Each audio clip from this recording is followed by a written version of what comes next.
Tornando-se prisioneiro, nascido livre, cheio do Espírito Santo, no entanto, se chama prisioneiro. E verificamos, quando está falando aos Coríntios, Paulo, apóstolo de Jesus Cristo. Em outra ocasião, Paulo, servo de Jesus Cristo, pela vontade de Deus. Quando está falando a Timóteo, a diferentes... Agora, quando está escrevendo aqui a Filemão, diz Paulo, prisioneiro de Jesus Cristo. Paulo, apóstolo, gostaria de pregar sobre isso. Paulo, um prisioneiro.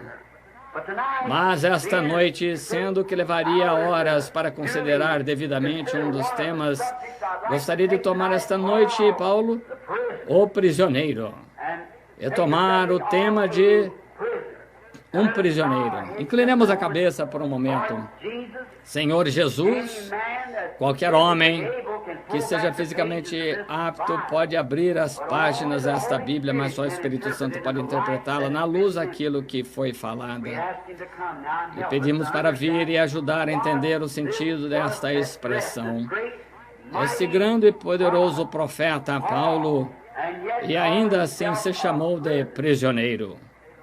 Que o Espírito Santo revele isto a nós enquanto esperamos nele, em nome de Jesus Cristo. Amém. Agora, posso imaginar Paulo, quando escreveu esta carta a Filemão, como ele estava no cárcere,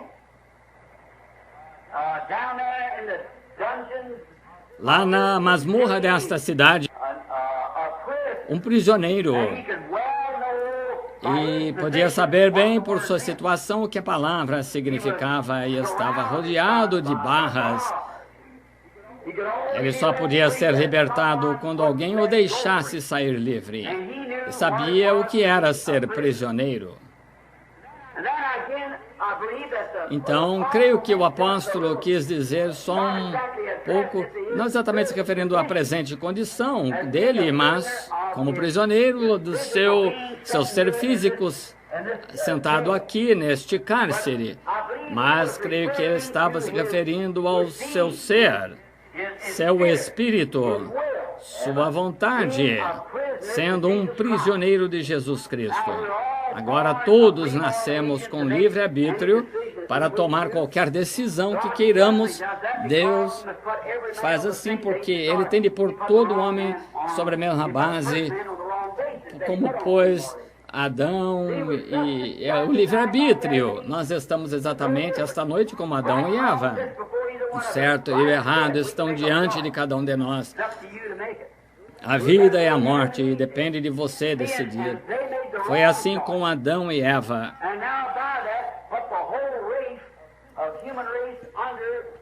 E através disso puseram a raça inteira em morte. Então Deus desceu na forma de homem, tomou essa morte e pagou a pena de morte.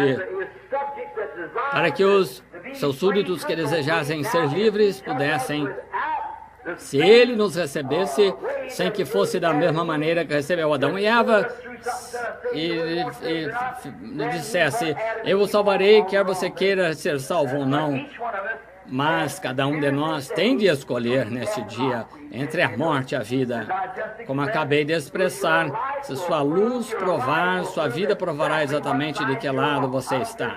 Não importa de que lado você diga que está, o que você faz, prova o que você é. Você já ouviu o velho ditado, sua vida fala tão alto que não consigo ouvir seu testemunho. Suas atitudes falam mais alto. Eu sempre criei em gritar, mas sempre disse, não salte tão alto, mais alto que vive, porque... Está vendo? Você só deve saltar o quanto vive, porque sempre tem alguém observando. Há pessoas que não vêm à igreja, muitas simplesmente... E algumas que não vêm são pessoas sinceras, já viram tanta corrupção na igreja que não querem nada a ver com ela.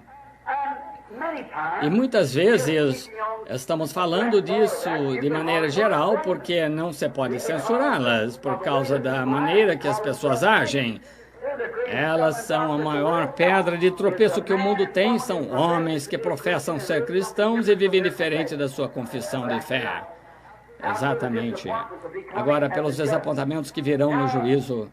Agora, o pecador, o fabricante clandestino de bebidas alcoólicas, ele não estará desapontado ao ouvir sua sentença ser lida, que aparta-te para o fogo. Ele não ficará desapontado, mas aquele que está tentando se esconder detrás de algum tipo de confissão de fé da igreja, ele é que vai estar desapontado no dia do juízo. Que professa ser cristão e vive de outra maneira. Isso é melhor que nem mesmo fizesse nenhum tipo de profissão vivendo algo diferente, porque é a maior pedra de tropeço que temos. E diz que ele é cristão e vive diferente. Sempre não julgue sua vida por quanto você tenha para realizar, e não nos julgamos por quanto conhecimento temos da palavra, mas sempre julgue a si mesmo. Olhe para trás e faça um levantamento. Veja o tipo de fruto da sua vida que você está produzindo. Como preguei algum tempo nos Homens de Negócios em Phoenix, Arizona, sobre o reflexo de Jesus refletindo a vida cristã. Eu disse que nasci em Kentucky, onde é muito primitivo, principalmente no passado, quando eu era criança. E esse garotinho que nunca teve um lar como temos aqui, onde temos tantas belas damas que têm de se olhar nos espelhos sempre para manter o cabelo exatamente no lugar. Mas ele tinha um pequeno espelho, um pedacinho pregado numa árvore do lado de fora e um tanque para se lavar, onde sua mãe e seu pai se lavavam e se penteavam naquele pedacinho de espelho pregado numa árvore. Francamente, esse é o tipo de lar que tínhamos. Qualquer um que quisesse ver o espelho, nós crianças tínhamos que subir no espelho. Eu mesmo preguei, eu achei isso num depósito de lixo, esse espelho. Agora, esse garotinho nunca tinha visto a si mesmo dessa maneira e veio à cidade visitar a vovó. Passeando pelas salas, vovó tinha uma casa que tinha um espelho inteiro numa porta. E assim o garotinho, correndo pela sala, viu outro garotinho em frente dele. E ele estava correndo e assim ele pensou em parar um pouquinho, e quando parou, o garotinho também parou. Quando virou a cabeça, ele também virou a cabeça. Coçou a cabeça e ele também coçou a dele. Finalmente se aproximou para investigar, e sua mãe, observando sua avó com surpresa, disse: "Ora, mãe, esse sou eu." Assim eu disse que nós também estamos refletindo alguma coisa. Nossa vida é refletida. E agora, se tivéssemos vivido nos dias de Noé, ao lado de quem ficaríamos? Do lado... Aquele grande dia em que Noé viveu, de que lado ficaríamos nos dias de Moisés?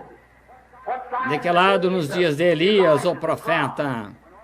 Quando o mundo todo foi consumido por uma grande massa de modernismo como a moderna Jezabel, e tinha se livrado de todos os servos do Senhor, levando-os a ter um proceder mundano. Você teria ficado do lado da popularidade ou permanecido com Elias? Agora, nos dias do Senhor Jesus, pensamos sobre essa pessoa que não era popular, não instruída pelo mundo, nenhuma escola que pudessem encontrar, que tivesse frequentado. Então cresceu com o nome de nascimento ilegítimo e sair pregando o evangelho que era contrário a qualquer coisa que eles tinham ensinado, e condenando os ministros e as organizações. E as organizações tinham feito uma declaração que se alguém fosse ouvir esse assim chamado profeta, seria expulso da sinagoga, e seria um pecado mortal.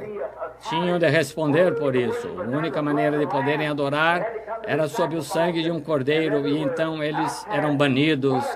Que coisa grande era isso. Este homem ignorou tal coisa. E ainda assim estava perfeitamente com a Escritura. De que lado você teria tomado? Agora, não, sua vida que você vive reflete agora exatamente o que teria feito então, porque você ainda está possuído pelo mesmo Espírito. Se você tomar esse lado agora com ele, porque o mesmo Espírito está em você agora e estava nas pessoas. Então, o diabo nunca tira seu Espírito, ele só sai de um homem para o outro. Deus também nunca tira seu Espírito, ele vai de um para o outro, está vendo? Assim, o Espírito que estava sobre Elias veio sobre Eliseu e mesmo sobre João Batista. O Espírito Santo que estava sobre Cristo veio sobre os discípulos, continuou descendo nas outras pessoas. Deus não tira seu Espírito. Não consigo ver aqui que Paulo estivesse lamentando de alguma coisa e dizendo que se arrependia de ser prisioneiro, mas estava se referindo a... Creio que Paulo, enquanto escrevia esta carta com a pena de escrever, que era o Espírito Santo fazendo que ele escrevesse isso, que talvez até mesmo para esta noite, para que pudéssemos extrair o contexto do nosso texto, para mostrar por que Paulo fez isso. Porque é escriturístico, é eterno. Creio que sentado no cárcere sombrio, Paulo escreveu ao seu colega aqui, seu irmão, que ele era um prisioneiro de Jesus Cristo. Assim, ele podia expressar isto ao ver o que estava ao seu redor. Ele estava no cárcere, mas não era isso que estava falando esse servo de Cristo, o ministro com ele. Ele estava falando que era um prisioneiro da palavra de Jesus Cristo, porque Cristo é a palavra. Paulo tinha sido um grande estudioso em seu tempo, grande ambição. Ele era um homem que tinha sido treinado por pessoas, sujeitos chamado Gamaliel, que era um grande professor do seu tempo, uma das maiores escolas que ele podia ter frequentado, como por exemplo, dizemos, Wheaton, Bob Jones, alguma escola assim, como um ministro da palavra. E ele era bem instruído e talentoso. É um rapaz inteligente, com grande ambição de que algum dia se tornaria sacerdote ou sumo sacerdote para o seu povo. E tinha a ambição. E então, descobrir esta grande ambição para a qual ele tinha sido treinado, tinha gasto, talvez desde a sua idade de 8 ou 10 anos até uns 30, 35 anos. Quando terminou a universidade e se formou, tinha todos os seus diplomas e tudo mais, e era bem visto por todos os clérigos, até mesmo com o sumo sacerdote de Jerusalém, tinha ordens dele, pessoais, escritas, confiadas a esse grande Saulo, para ir a Damasco, e encontrar todos, estavam adorando a Deus, de modo contrário ao que ele dizia, e prendê-los e lançá-los no cárcere. Se necessário, matá-los, se quisesse. E ele tinha grandes ambições. E ele tinha sido treinado. Tudo o que ele tinha sido treinado, Deus tinha tirado tudo isso dele. E qual fosse seu objetivo? E porque o seu pai gastou dinheiro em ambições de seu pai e sua mãe, tudo tinha sido tirado dele porque Deus tinha uma outra coisa. Portanto, ele era prisioneiro, tendo deixado o objetivo que tinha na vida. Ele tinha se tornado prisioneiro de Jesus Cristo, o qual era a palavra. Aquele caminho a Damasco mudou Paulo. Indo cerca de 11 horas no dia que foi derrubado, e ele ouviu uma voz dizendo: Saulo, por que me persegues? E ele ergueu os olhos. Sendo judeu, sabia que aquela coluna de fogo era o Senhor que conduziu os filhos de Israel, porque sabia que ele era isso. Lembre-se, esse hebreu nunca teria chamado nada de Senhor, S-E-N-H-O-R, com letra maiúscula, a não ser que estivesse convencido que era aquilo mesmo, porque ele era estudioso, e quando ergueu os olhos, a viu uma luz, coluna de fogo, que tinha conduzido o povo. E ele disse: Senhor, Elohim, com letra maiúscula, Senhor, quem és? E que surpresa deve ter sido para esse teólogo dizer, eu sou Jesus, o próprio contra quem ele tanto estava. Que reviravolta!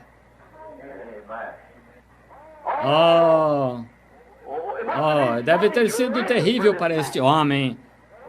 Todas suas ambições que tinha, a descobrir subitamente que ele estava perseguindo, suas ambições o tinham afastado da coisa principal que intentava fazer.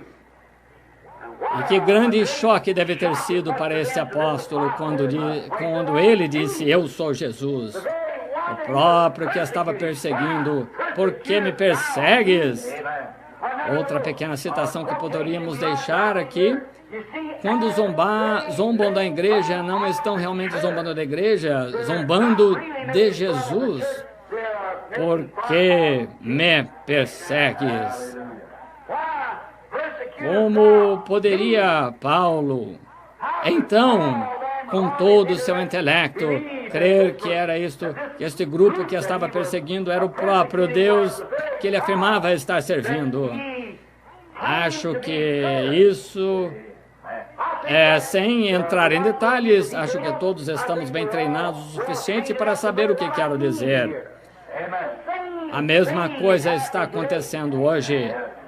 Paulo, embora na ignorância, ainda assim esperto e inteligente, muito mais do que aqueles galileus sem instrução que ele estava perseguindo, que já haviam em sua humildade aceitado este homem como Senhor. Mas Paulo, em seu grande ensino e intelecto, não podia aceitar isso.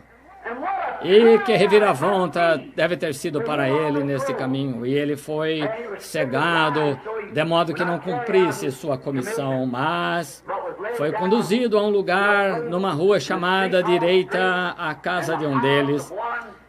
E então chegou o profeta ali, chamado Ananias, o qual, numa visão, viu vindo e estava lá, e foi lá onde estava, e entrou e disse, irmão Saulo, o Senhor que te apareceu no caminho enviou-me para que imponha as mãos sobre ti, tornes a ver que sejas cheio do Espírito Santo. Veja onde ele estava, que coisa deve ter sido para Paulo. Está vendo, tudo quanto ele havia sido treinado a fazer era vice-versa. Assim agora, com toda a instrução que tinha, ela tornou-se simplesmente nada para ele. Agora, ele sabia que teve uma experiência, sim, aqui está outra boa lição para nós. Só a experiência não é suficiente, tem de ser experiência conforme a palavra do Senhor. Assim, vendo isso e sabendo que isso era uma grande coisa, então que outro tinha recebido isto antes dele, ele levou 3 anos e 6 meses no deserto da Arábia, aprendendo a Bíblia, como era então, e indo lá para comparar essa experiência que eu tinha tido e ver se era escriturística. Agora, e se ele dissesse, bem, acho que isso foi só um ventinho passageiro, e continuasse, agora ele tinha de ser prisioneiro de alguma coisa, uma prisão. Assim, depois de comparar e ver, e não era admirar que pudesse escrever o livro de Hebreus em tipo 3 anos e meio lá banhando-se na palavra e constatando que o mesmo Deus que o chamou estava levando-o de volta e mudando todo o seu intelecto, mudando tudo que ele alguma vez pensou, tudo que treinou para ser, toda a sua ambição, simplesmente foi removido dele e se tornou um prisioneiro. O amor de Deus tinha sido tão tremendo e tal revelação que ele não pôde se livrar disso.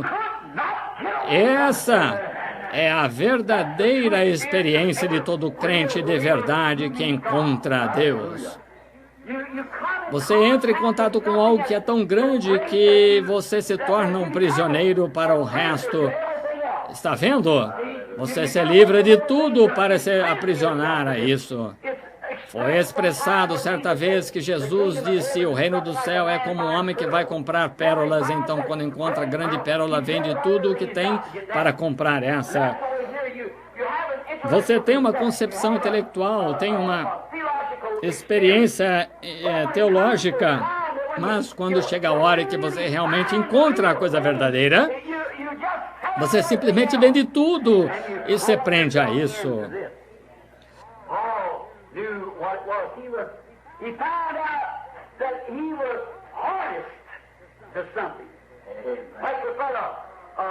Como nós pomos um cavalo preso a um arreio e é para puxar alguma coisa.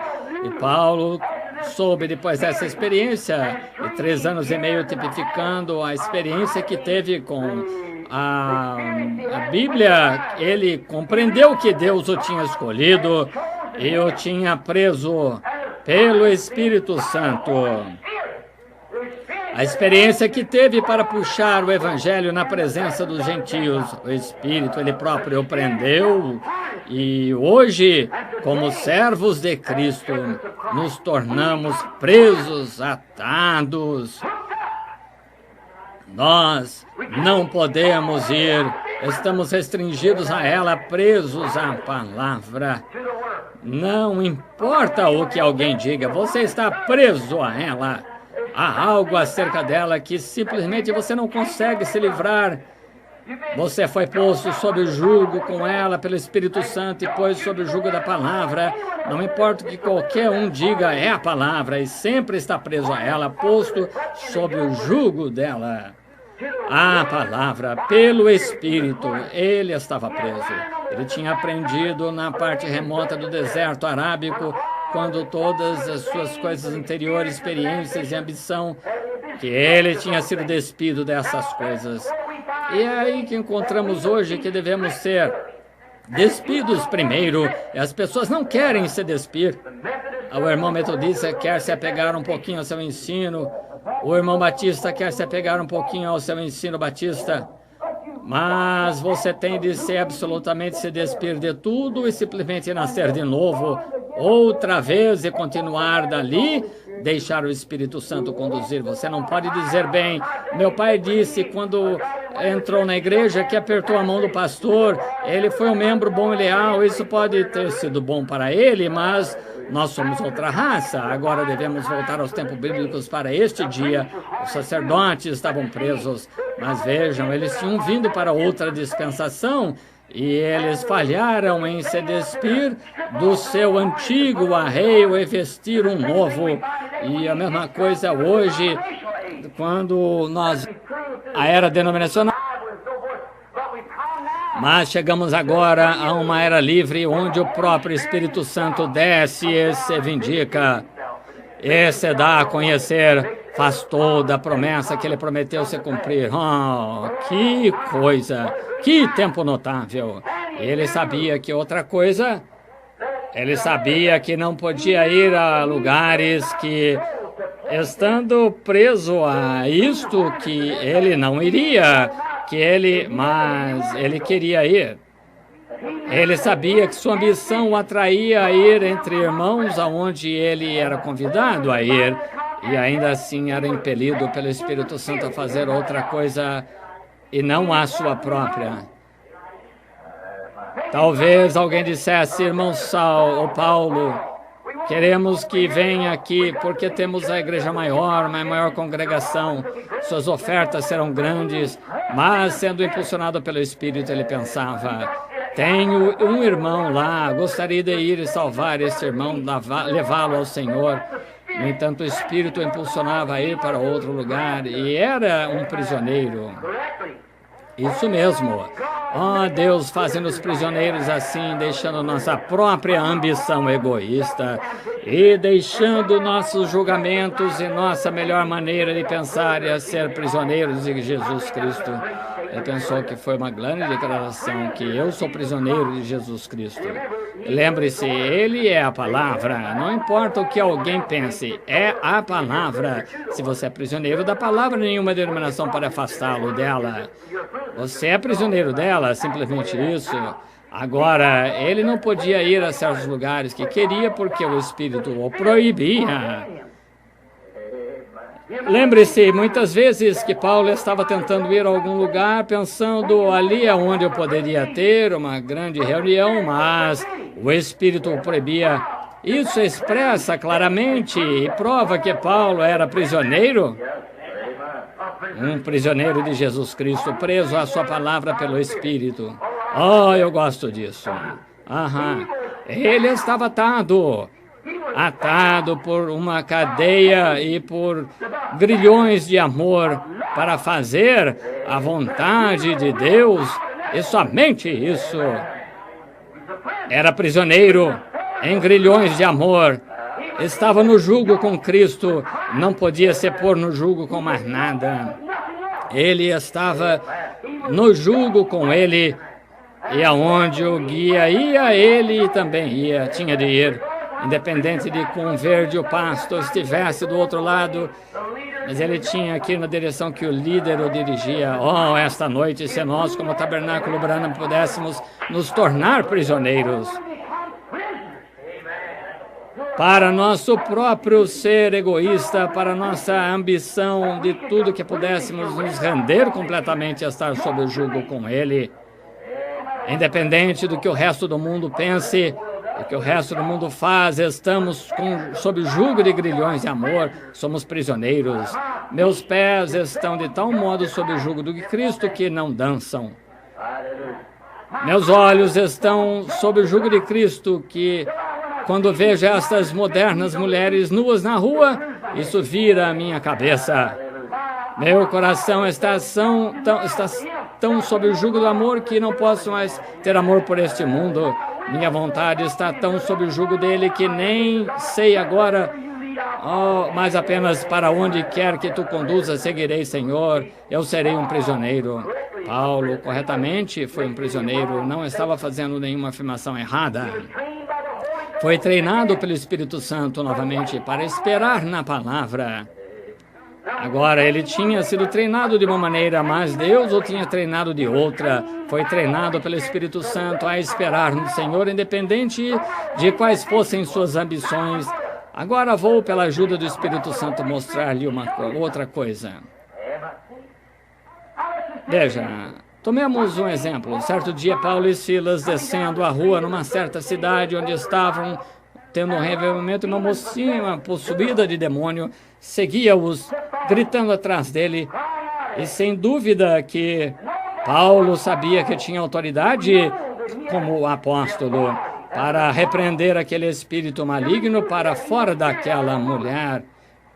Mas notou, ele esperou dia após dia até que, de repente, o Espírito Santo lhe falou, disse: esta é a hora. Então ele disse: tu, Espírito, sai dela. Ele sabia que devia esperar no Senhor. E é aí onde tantas pessoas hoje trazem vergonha à palavra, saem com ambição. Quantos reavivamentos se tornaram sem efeito por causa de uma coisa dessas, porque o evangelista não espera para ver o que o Senhor tem a dizer. Alguns dizem: venha cá, e ele vai na mesma hora porque a associação disse: vá. E o Espírito Santo diria algo diferente. Mas a ambição do homem em se tornar presbítero do Estado, alguma outra coisa, ou um ancião, ou algum bispo, o arrastaria. Você tem de ir. E, todavia, ele sabe que não é assim. O Espírito Santo dizendo: vá aqui, está sob o jugo da organização, o prisioneiro da organização. Mas se estiver sob o jugo de Cristo, você será conduzido pelo Espírito Santo. E ele está sob o jugo, um prisioneiro. Não faz diferença, qualquer um diga: é um metal que soa e um símbolo que tine. Ele só ouve a voz de Deus quando ela fala. Ele não diz nada. Alguém diz: oh, irmão Jones.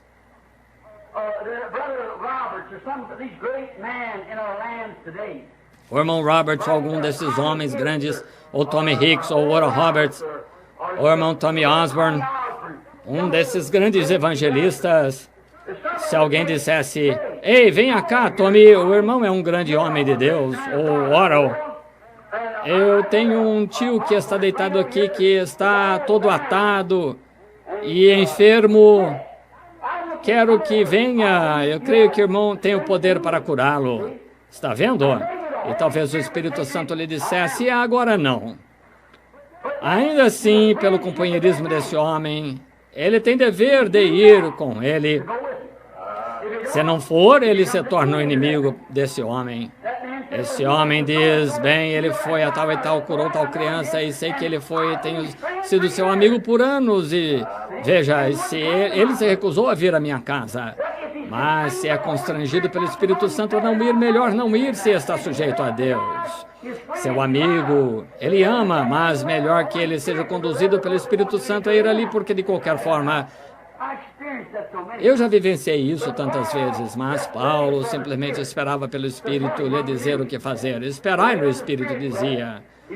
Ele ficou certa noite pregando e ele saiu dali e viu um aleijado e de repente o Espírito lhe falou e ele disse, vejo como, da mesma maneira que ele viu que eles iam naufragar numa ilha. Vejo que tens fé para ser curado. Põe-te de pé, Jesus Cristo te cura. Está vendo? Aí está, ele estava sob jugo. Pode ser que tenha realizado um revivamento de uma semana, mas ainda assim esperou pelo Espírito Santo dizer, ele estava sob o jugo dessa atração. Agora, você diz, irmão Brana, o irmão está condenado sobre o que disse domingo, mas lembre-se, foi o Espírito Santo que falou comigo lá na estrada. E diz, vão enviá-lo de volta aos enfermos e aflitos. Está vendo? É obediência ao Espírito Santo. Eu não fui até que ele me dissesse para fazê-lo. Estava esperando pelo sim, diz o Senhor, até que recebi o sim, diz o Senhor. Agora, isso é diferente. Isso faz diferença, sim. Ele esperava pela palavra do Senhor. Ele era impelido pelo Espírito para fazer só o que Deus ordenava. Então, ele se tornou prisioneiro de Jesus Cristo.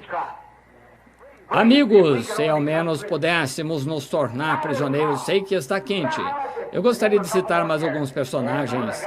Tenho cerca de 6 ou 8 anotados aqui, gostaria de citar só mais um ou dois. Tomemos o personagem Moisés. Ele nasceu um libertador. Ele sabia disso, que nasceu um libertador, mas antes que diga acerca de Moisés, gostaria de fazer esta afirmação, que Deus sempre tem de tomar qualquer homem que o sirva lealmente para ser seu prisioneiro. Um homem tem de render cada ambição que tem tudo que é, cada coisa, sua vida, alma, corpo, vontade, ambições e tudo mais, e se tornar um completo prisioneiro de Cristo, o qual é a palavra para servir a Deus. Você talvez tenha de caminhar contrário, talvez uma certa organização pode ser que tenha que levar de modo que você pudesse brilhar ali, mas o que você mesmo faria, você descobre estar derrotado até que Deus possa obter um homem que esteja disposto a se tornar prisioneiro dele. Deus está procurando prisioneiros. Ele sempre procurou. Examine as Escrituras. Um homem tem de ser prisioneiro de Cristo contra tudo. Portanto, você não pode estar conectado a nada exceto a Cristo. Até mesmo seu pai, sua mãe, seu irmão, sua irmã, seu marido, sua esposa, qualquer um.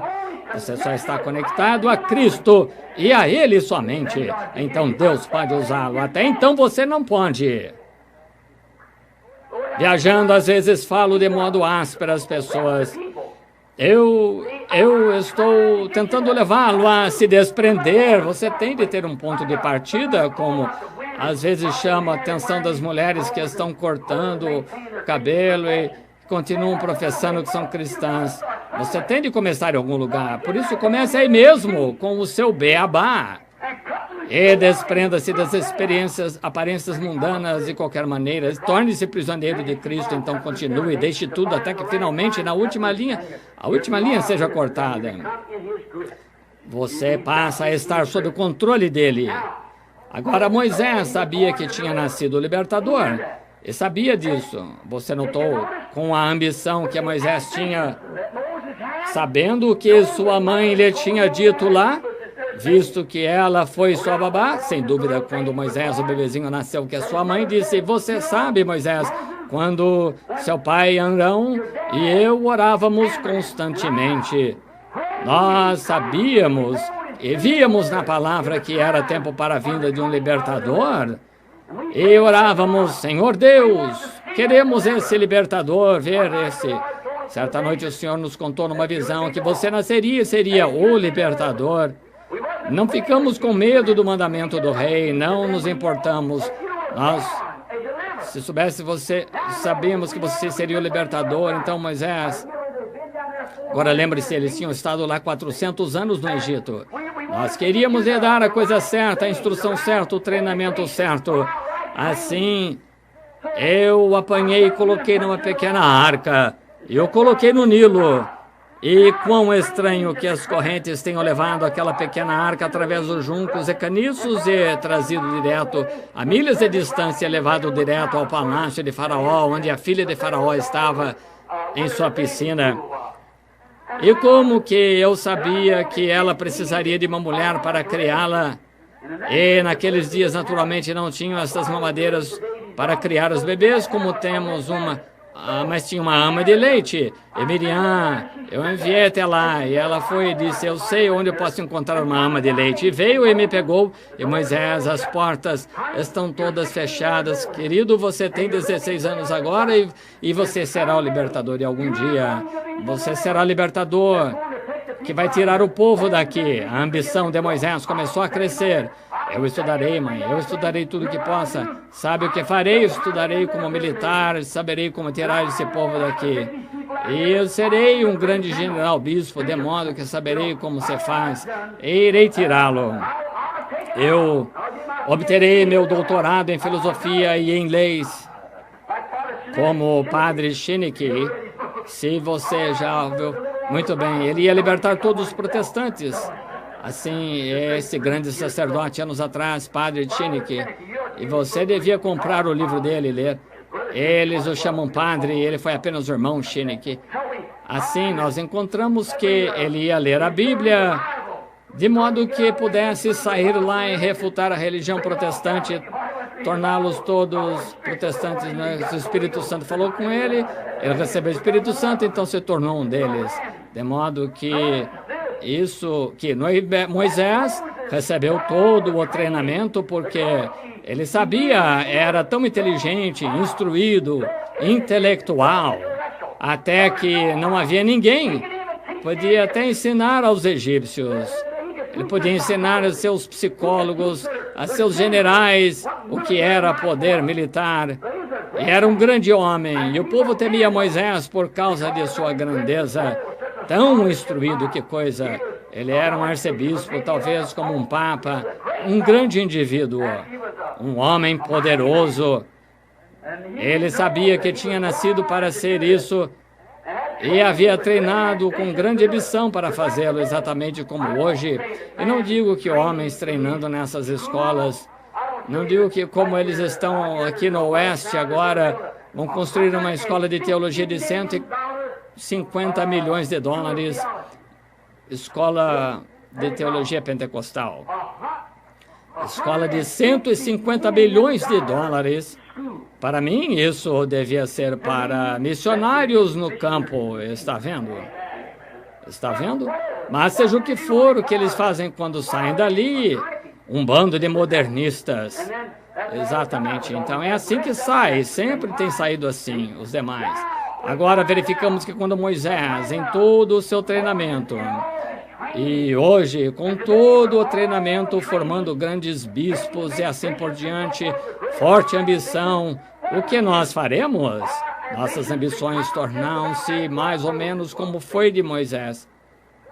Deus, antes que ele pudesse tomar o homem em sua mão, teve que despí-lo de sua ambição, de despí-lo de todo o seu treinamento. Ele saiu, ele libertou, matou um egípcio, e quando matou, verificou que estava errado. Ele não podia fazer isso, não era dessa maneira. E Deus teve de levá-lo para o deserto, um lugar deserto, Note, um tanto estranho como esses indivíduos que Deus tem uma mensagem para eles, Ele os leva a um deserto. Ele levou Paulo ao deserto para treinar, para lhe dizer o que toda esta grande visão era no deserto. Vai a certo deserto. E ele ficou lá até que Deus plenamente lhe deu a conhecer o que fazer. E na época de Moisés, ele o levou para o deserto. Manteve-o lá por 40 anos, despiu-o de toda a sua teologia e sua ambição. Oh, que ocasião, quando pôde olhar para trás e ver o seu fracasso. E como nós, esta noite, devemos fazer a mesma coisa quando vemos nossa ambição. Veja a campanha de cura e veja se o Senhor fez alguma coisa para começar a restaurar a cura aos enfermos e assim por diante. Cada organização é porque ele não entrou na organização deles. Tiveram de conseguir um curador. E o que nós fizemos? Vejamos isso só por um momento. Fizemos a mesma coisa que Moisés. Saímos, tentamos manufaturar um milagre. Ou eu cheirei uma doença, eu estou com sangue na mão. Manufaturamos o milagre. Está vendo? E o que nós temos? Alguns homens passaram por tomar 2 tensões que não aguentaram e tornaram-se bêbados comuns, neuróticos. E isso afetou suas mentes e inventaram completamente a ordem do objetivo pentecostal, voltando a fazer organizações e coisas assim novamente. O que fizemos? Matamos cerca de um egípcio. Isso mesmo. E nós tentamos, nos esforçamos, pagamos, trabalhamos, prosseguimos toda a noite em reuniões de oração até não termos mais voz, tentando manufaturar algo e torná-la mais enfeitada. E constatamos que isso é um total fracasso. Precisamos de um retorno ao deserto. Certo? Sim, senhor. Reuniões de acampamento, esforços. Por que simplesmente não se render? É o que deveríamos fazer, voltar a nos render. Nós fizemos a mesma coisa como fizeram, a mesma coisa que Moisés fez, e isto de nada adiantou. Depois de 40 anos, ele se encontrou prisioneiro da palavra de Deus. O que nós tentamos fazer? Quando a grande bênção caiu e a manifestação de todas essas grandes coisas, acerca das quais Deus nos disse como devemos nascer de novo, como recebemos o Espírito Santo, o batismo em nome de Jesus Cristo e todas essas coisas aqui. Veja, as pessoas, ao invés de permanecerem na palavra, presas a ela, o que fizeram? Começaram com sua própria teoria denominacional, que já tinha falhado, tentaram manufaturar algo para se parecer com a verdade. Melhor eu me interromper por aqui mesmo. Tenho certeza que você é sábio bastante para entender. Veja o que isso causou. Pense, o que temos esta noite, exceto uma nação cheia de pessoas organizadas que negam as Escrituras de Deus, que chamariam a vida do Espírito Santo, que isto foi uma telepatia mental, que rejeitariam que tal coisa entrasse em sua igreja. E eles não lhe permitiriam mencionar uma palavra da semente da serpente, segurança eterna, coisa que o Espírito Santo revelou e provou serem a palavra. Eu fiz desafio após desafio para virem e me provarem que está errado. O que eles têm, a mesma coisa que o Lutero teve. Os demais, vejam, mataram o egípcio. Que foi isto? Talvez tenhamos feito que algum homem parasse de roubar ou vivesse fiel à esposa. Mas o que o tornaram depois disso, um membro da igreja. Veja, esse una ao nosso meio. Aquele homem morto cheirando mal foi a única coisa que podiam mostrar do seu sucesso de 40 anos de treinamento. Um egípcio cheirando mal, caído ali, podre, morto.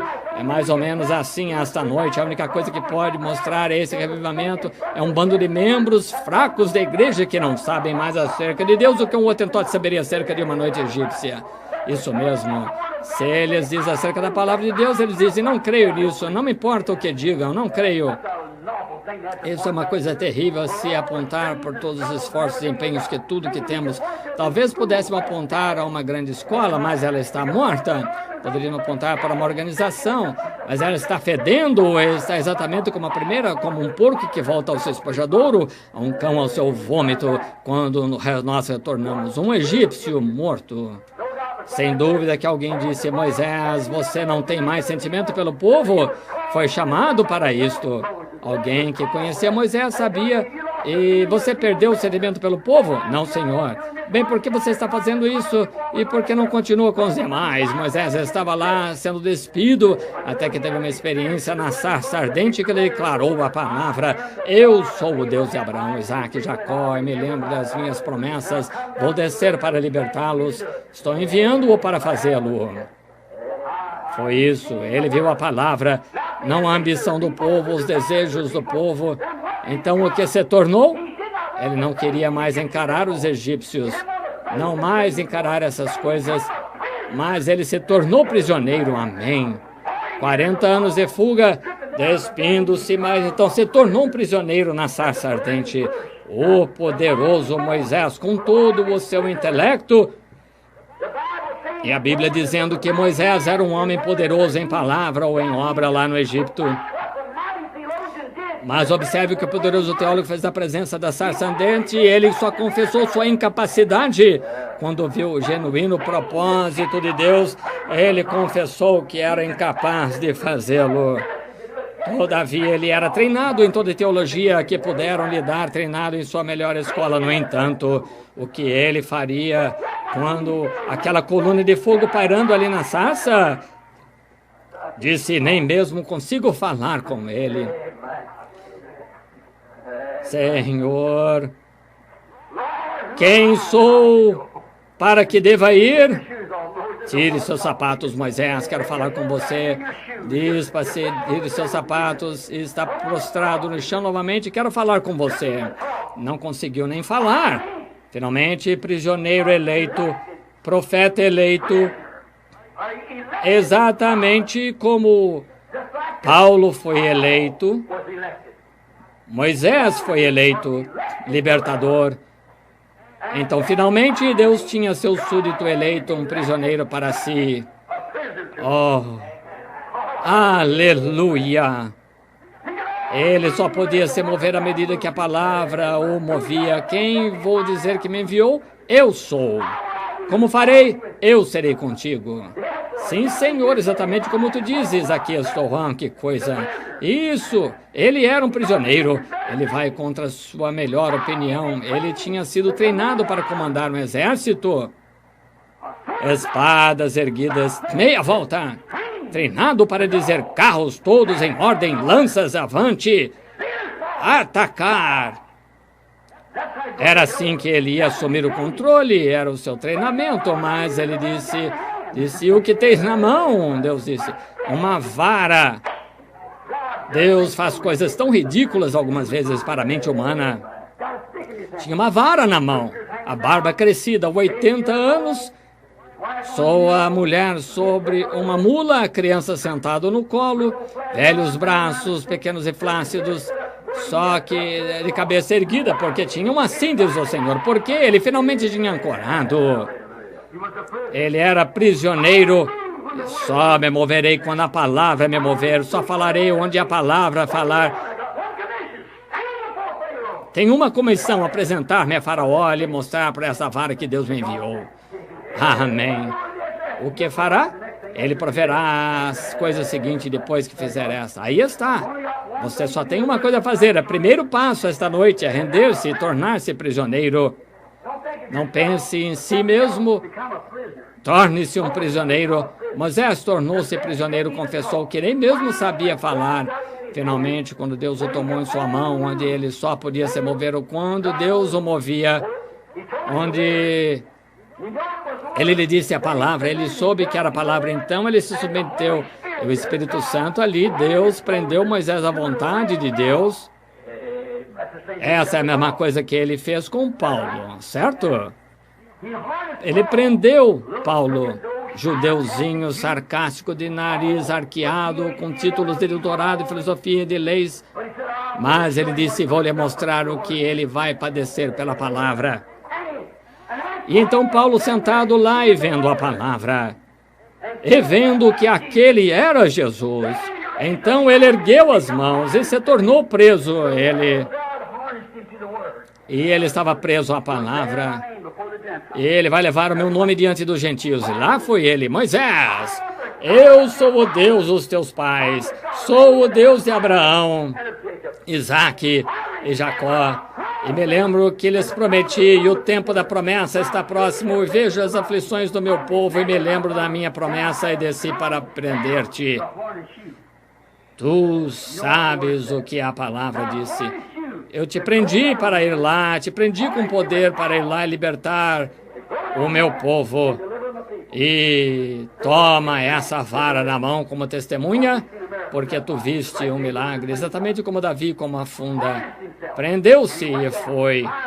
Finalmente, Deus tinha um homem que estava sujeito a ele, preso a ele, e que não podia se mover até que a palavra de Deus o movesse. Se as pessoas fizessem apenas isso, ele era prisioneiro de amor, sob jugo no vínculo do amor, como Paulo estava sob jugo no laço de amor a Deus. Como Paulo, ambos treinados da mesma maneira.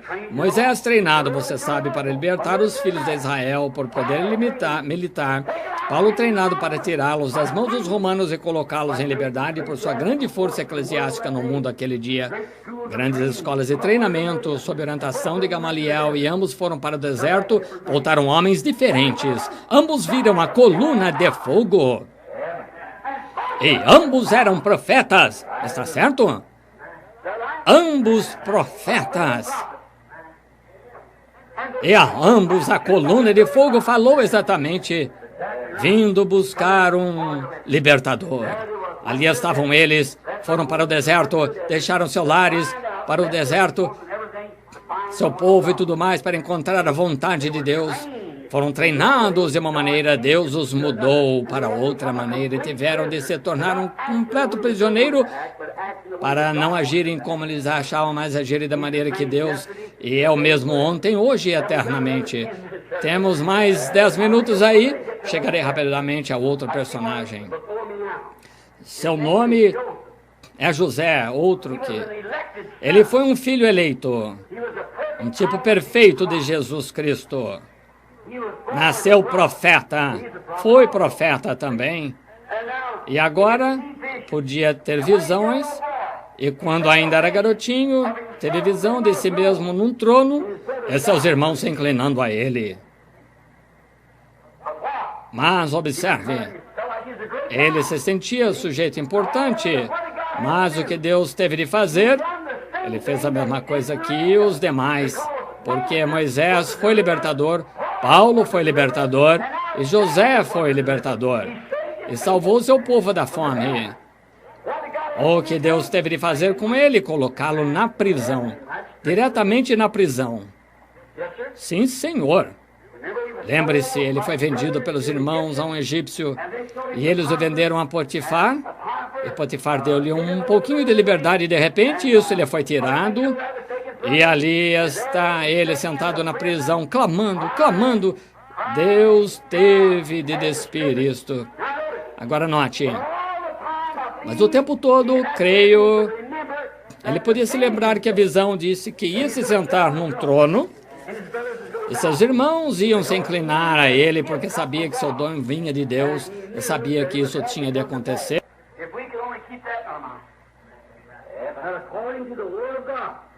Se pudéssemos lembrar disso, que nos últimos dias ele vai ter uma igreja, ele vai ter um povo, e essas coisas que ele prometeu, ele vai fazê-las. Disse que iria, e nós estamos vivendo nesse tempo. Estamos aqui. E só está tentando fazer que sejamos verdadeiros prisioneiros. Já ouviu aquele velho cântico que cantaram, então estou separado com Deus? Quero estar separado com Deus. Agora... Foi aí que pensei acerca disto. Estando separado com Deus, nada mais, e você só se move quando Deus diz. Só faz da maneira que diz Deus. para fazer. Agora lembre-se, ele pensando, ele também se tornou um fracasso total para si mesmo. Tudo que ele sabia, que ele entendia, tudo mais, ele se tornou um total fracasso e não funcionou. Ele foi posto sob uma situação em que alguém o escutava. Ele era um prisioneiro. Está vendo? Foi posto numa situação em que incrédulos não criam. Sabem o que quero dizer? Seu ministério não era efetivo. As pessoas viravam a cabeça. Elas não lhe davam atenção alguma na prisão. De que serviria seu ministério? Ele podia ficar de pé junto às barras da prisão e pregar para elas. Eles caminhavam para lá e para cá, mas ele se tornou prisioneiro. Deus o manteve prisioneiro, até que a roda passou a girar, certo? Disse, aqui está o meu homem. Glória! Um total fracasso. Finalmente, Deus deu a ele em sua prisão. Como Paulo, todos os demais, veio a ele. Ele usou o dom que ele tinha dado para tirá-lo dali. Isso mesmo, ele o tirou da sua prisão. O que ele fez? Tão logo ele o tirou da prisão, foi-lhe dado poder pelo rei, seu rei, ao lado do qual se sentava, sob o qual ele estava. Foi trazido do cárcere e recebeu poder, de modo que o que ele dissesse tinha de acontecer. Amém.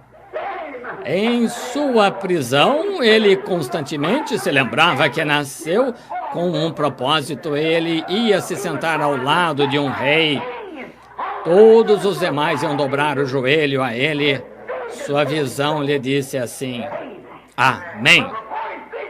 Mas antes da visão se cumprisse totalmente, ele teve de se tornar um prisioneiro. Amém.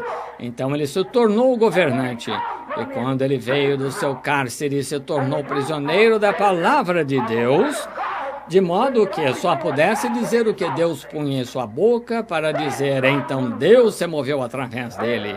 Note que Moisés tinha poder para prender os príncipes de Faraó à vontade. Se disseres a este monte, move-te, ele tinha poder para prender os príncipes de Faraó, quer fossem diáconos, presbíteros, representantes de Estado, ou que fossem. Ele dizia, eu o prendo, e estavam presos. Só isso. Ele podia fazer conforme sua própria palavra e lhe agradava. Amém, glória a Deus. Oh, só tenho mais cerca de 3 minutos para cumprir minha palavra. Agora, verificamos que ele se tornou prisioneiro de Deus, de prisioneiro do mundo. De Paulo da mesma maneira, Moisés da mesma maneira, de prisioneiro de seu próprio pensamento a prisioneiro de Deus. E quando saiu, ele tinha o poder de Deus. E quando se tornou Paulo, quando o velho pensamento de Moisés, ele o rendeu e se despiu dele, e ele se tornou prisioneiro da palavra de Cristo. Só podia se mover, e ele teve por maiores riquezas o vitupério de Cristo. Assim, ele foi prisioneiro de Cristo, como Paulo, lembre-se. Todos os 3 foram profetas. Está vendo? Tiveram de ser despidos de seu próprio pensamento para se tornarem prisioneiros da vontade e dos caminhos de Deus. Então, nos lembramos agora de que ele tinha poder de prender, conforme sua própria palavra, tinha poder de soltar. Ele podia dizer, eu o solto, em nome do meu rei. Amém. Faraó fez de José seu filho. Cristo torna seus prisioneiros de amor seus filhos, e ele lhes dá poder. A mesma coisa que ele tinha. São João 14:12, aquele que crê em mim também fará as obras que eu faço, e até mesmo mais do que isto fará. Agora, o prisioneiro do amor de Cristo recebe poderes do seu rei, o qual é Cristo. Amém. Em verdade vos digo que se disserdes a esse monte, move-te, e não duvidares, mas crerdes que se fará, vós tereis o que dissestes. Se estivesse em mim, minha palavra em vós, se estivesse sob meu jugo, no princípio era o verbo estava com Deus, o verbo se fez carne e habitou, e o mesmo ontem, hoje, eternamente. Se estiverdes em mim, não aqui e ali, se estiverdes em mim e a minha palavra em vós, pedi o que quiserdes, dizei o que quiserdes, será feito. Ele tinha poder. Note, antes de sair, ele teve de ser tirado e barbeado. Algumas coisas tiveram de ser cortadas antes que ele pudesse ir ao encontro do seu rei. Veja, Deus algumas vezes tira de seu povo, coisas assim, corta algumas próprias vontades. Mostra-lhes que não podem fazer simplesmente o que querem. Você sabe o que quero dizer? Não estão em liberdade de fazer o que querem? Antes que pudessem chegar ao pleno poder para ser escravos por amor de Cristo, eles têm de ser barbeados e então apresentados. Às vezes ele os leva para o deserto para fazer isso, para barbeá-los, e então os faz sair, os ungidos, para cumprir o propósito que ele ordenou fazer. Está vendo o que quero dizer? Irmãos, estamos no tempo do fim. Lembre-se, em todas as outras épocas, o que ele fez. Ele sempre tem de tomar um homem e torná-lo prisioneiro seu, deixar o que lhe é próprio. Ele teve de deixar tudo o que sabia, esquecer todos os seus pensamentos, tudo, conhecer todo, e para conhecer a vontade de Deus e seguir a Deus. Ele não pode seguir nada que o homem tenha a fazer e Deus ao mesmo tempo, são contrários um ao outro. Você não pode estar indo para o leste e oeste ao mesmo tempo, não pode estar indo para a direita e esquerda, não pode estar fazendo certo e errado ao mesmo tempo, não pode estar seguindo o homem e Deus ao mesmo tempo. Ou você está seguindo a Deus ou ao homem. Agora, então, se você está seguindo a Deus e se submeteu a Deus, então se torna prisioneiro desse Deus, dessa palavra, dessa vontade. Não importa o que algum outro diga, você se torna um prisioneiro. Estamos no tempo do fim. E eu diria isto com reverência e respeito, enquanto os últimos minutos estão passando.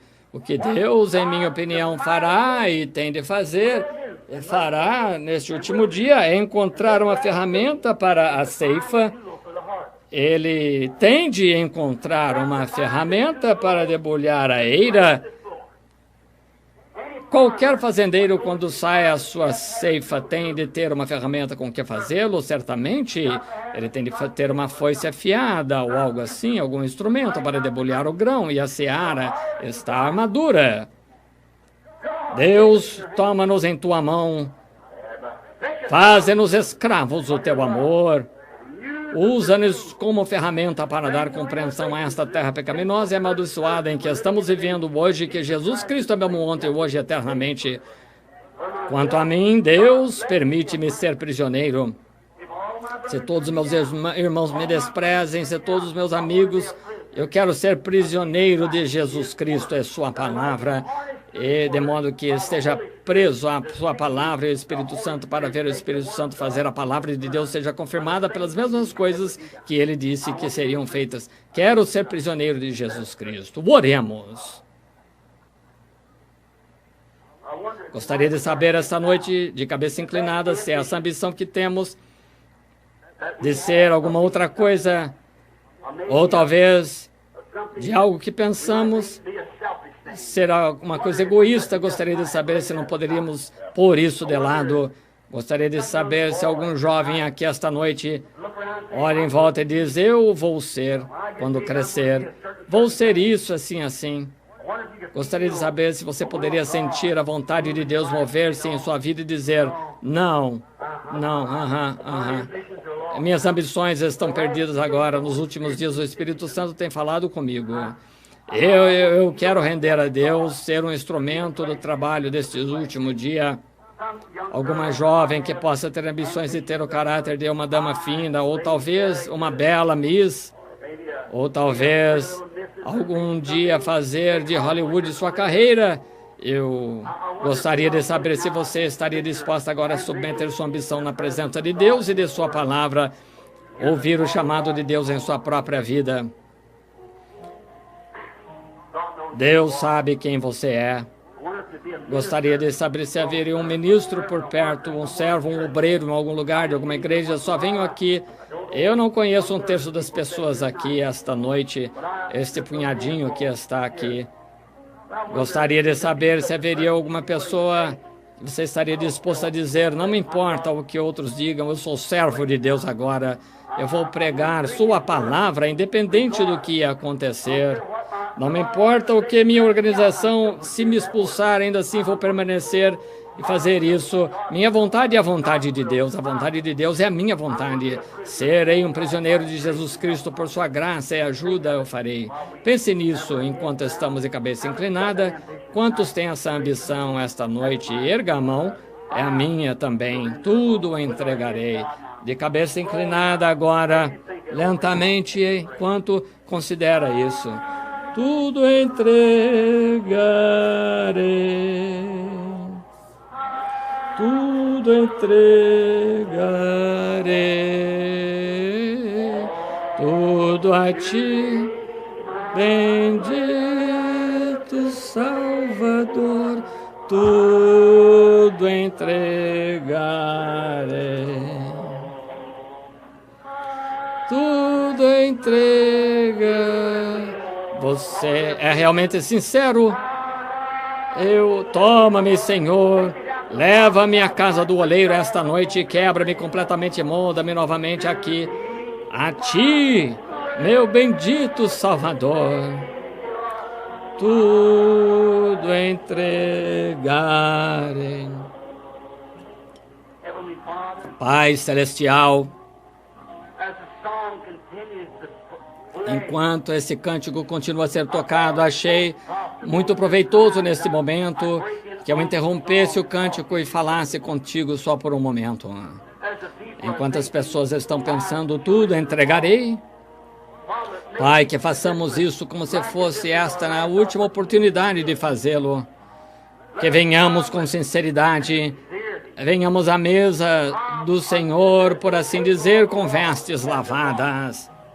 Almas lavadas, vontades lavadas, ambições lavadas, para nos rendermos. E que Deus tome sua palavra, pondo-nos sob o jugo dela, a palavra de Deus.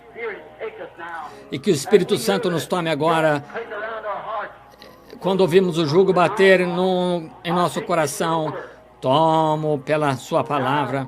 Agora não tenha seu próprio pensamento, pense os meus pensamentos, pense a minha vontade, eu o conduzirei. Deus concede que isso seja uma experiência para cada um de nós.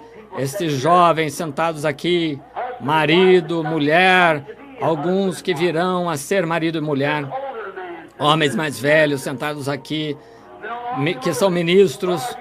Senhor, aqui está o irmão Nevon. E estamos chegando ao topo da escada, nossos dias estão sendo contados agora.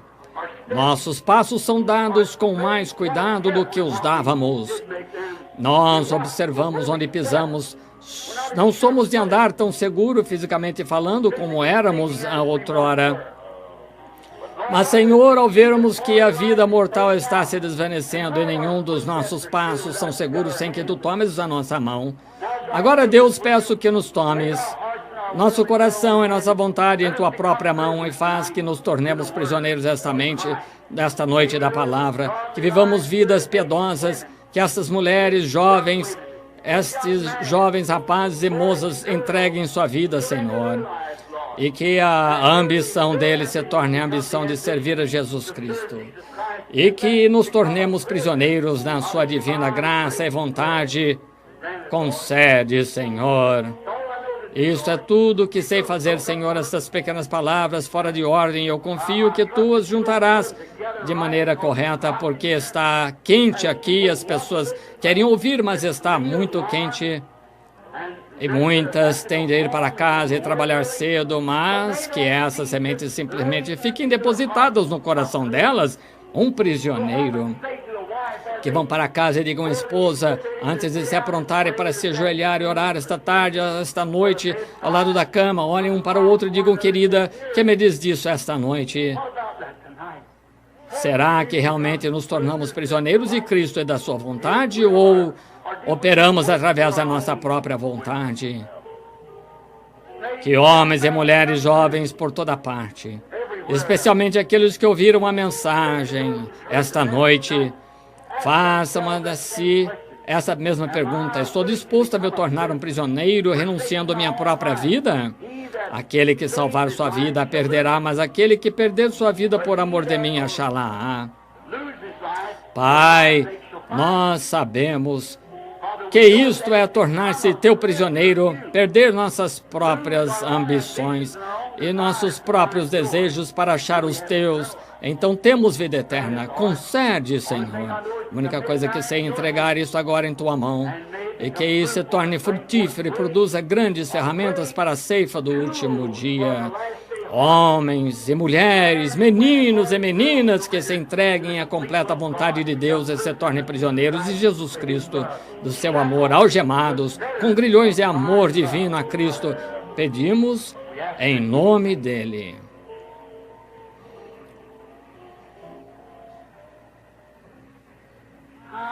Tudo entregarei, tudo entregarei a Cristo, tudo entregarei. Cantemos novamente com os olhos fechados. Tudo entregarei, tudo entregarei, em por ti, Jesus bendito, tudo entregarei.